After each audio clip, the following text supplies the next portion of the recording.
भगवान शुकदेव, महात्मा शुकदेव, श्री सुखदेव जी नाना प्रकार के संबोधनों से पुकारे जाने वाले, राजा परीक्षित को भागवत धर्म का पान करवा मोक्ष प्रदान करने वाले भगवान शुकदेव जी के जन्म अवतरण दिवस की आप सबको हार्दिक शुभकामना। जय श्री हरि। पूज्य गुरुदेव के चरणों में बारंबार प्रणाम। भक्तमाल कथा में श्री नाभादास जी ने भगवान के द्वादश प्रधान भक्तों में शुकदेव जी के चरित्र का वर्णन किया है। वे लिखते हैं, महात्मा शुकदेव भगवान वेद व्यास के पुत्र। इनकी उत्पत्ति के संबंध में अनेक कथाएं मिलती हैं।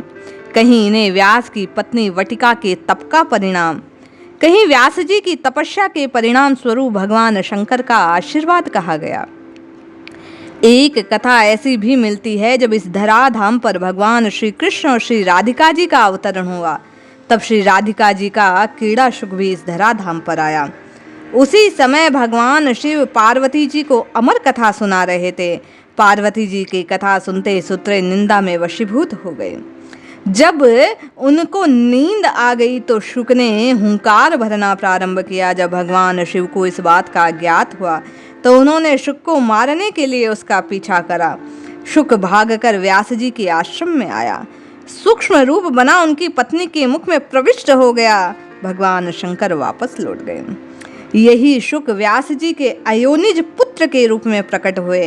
गर्भ में इन्हें वेद, उपनिषद, दर्शन, पुराण आदि का सम्यक ज्ञान प्राप्त हुआ। ऐसा कहा जाता है ये 12 वर्ष तक गर्भ के बाहर नहीं निकले।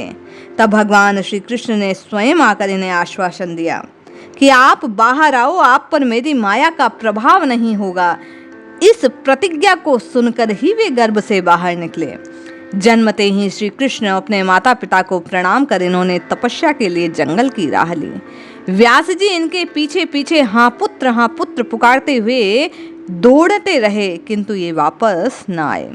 शुकदेव जी का जीवन भगवान श्री कृष्ण की भक्ति और वैराग्य का अनुपम उदाहरण है।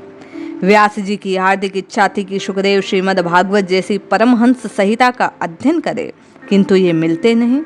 श्री व्यास जी ने श्रीमद् भागवत की कृष्ण लीला का एक श्लोक बनाकर उसे शिष्यों को रटा दिया।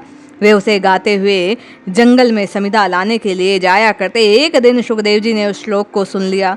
श्री कृष्ण लीला के अद्भुत आकर्षण से बंधकर शुकदेव जी अपने पिता श्री व्यास जी के पास लौट आए। इन्होंने श्रीमद् भागवत महापुराण के 18,000 श्लोकों का विधिवत अध्ययन किया। इन्होंने परमहंस संहिता का सप्ताह पाठ महाराज परीक्षित को सुनाया, जिसके दिव्य प्रभाव से परीक्षित जी भगवान के मंगलमय धाम पर पहुंचे। ऐसे हैं महात्मा शुकदेव। जय श्री हरि।